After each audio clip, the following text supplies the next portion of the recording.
Bismillahirrahmanirrahim. Assalamualaikum warahmatullahi wabarakatuh.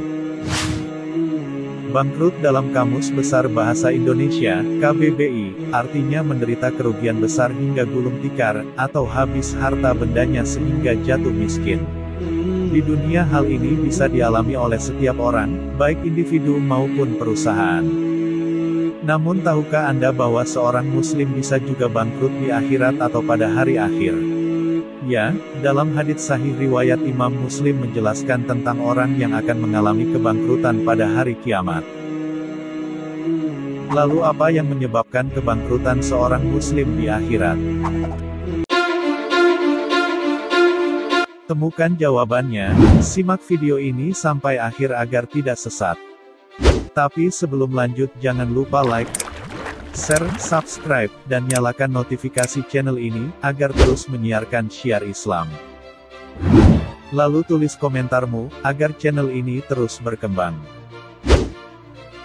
Dalam hadis itu Rasulullah Shallallahu Alaihi Wasallam bersabda, dari Abu Hurairah radhiyallahu anhu, bahwasanya Rasulullah pernah bertanya kepada para sahabat, tahukah kalian, siapakah orang yang bangkrut itu?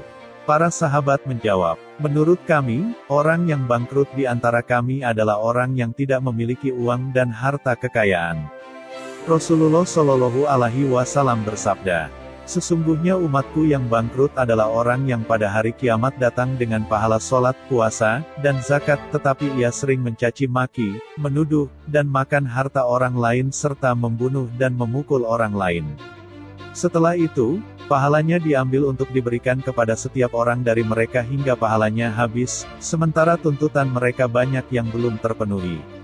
Selanjutnya, sebagian dosa dari setiap orang dari mereka diambil untuk dibebankan kepada orang tersebut, hingga akhirnya ia dilemparkan ke neraka. Hadis riwayat Muslim. Berdasarkan hadis tadi, ada beberapa pelajaran yang dapat dipetik, yaitu: pertama, hakikat kebangkrutan. Rasulullah Shallallahu Alaihi Wasallam memancing sahabat dengan pertanyaan, tahukah kamu siapakah orang yang bangkrut itu? Ternyata jawaban sahabat masih mengacu pada kebangkrutan secara materi, di mana orang yang tidak memiliki harta apa-apa itulah yang dinamai orang bangkrut. Nabi sendiri meluruskannya, karena hakikat sesungguhnya dari orang bangkrut ada di akhirat nanti, serta kebangkrutan yang mengerikan, justru ada pada kebangkrutan amal kelak di hari kiamat. Kedua, dikarenakan di akhirat mata uang sudah tidak laku lagi sebagai alat transaksi, maka amal solihlah sebagai penebus kesalahan-kesalahan yang telah dilakukan. Pahala salatnya, puasanya, zakatnya, dan lain-lain akan diambil buat membayar atau menebus kesalahannya.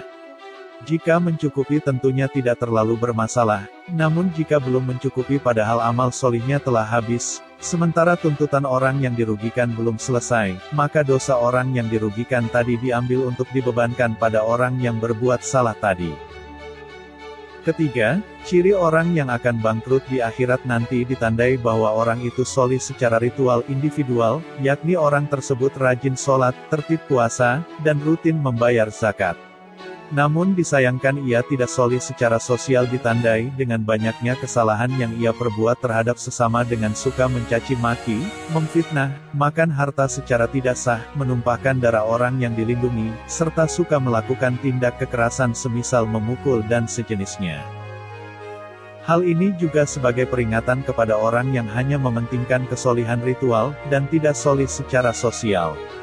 Bisa juga sebagai peringatan bagi orang yang ibadah vertikalnya tertib namun tidak memiliki efek manfaat kepada sesama.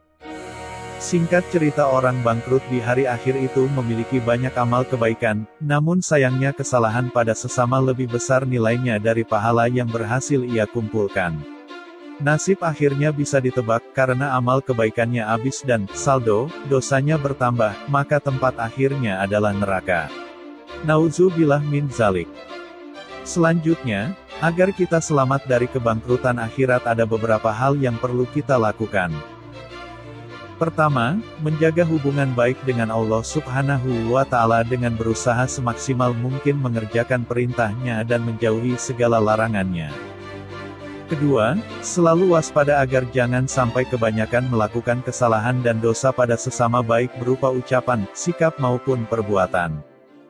Ketiga, selesaikanlah di dunia jika kita memiliki kesalahan pada sesama dengan jalan menyesali dan meminta maaf kesalahan itu serta kalau perlu gantilah kerugian itu agar mendapat pengampunan dan kerelaan orang yang kita rugikan. Keempat, usahakan bahwa timbangan amal kebaikan kita tetap lebih banyak dan berat dibanding timbangan dosa dan kesalahan kita baik kesalahan pada Allah Subhanahu wa Ta'ala maupun terhadap manusia.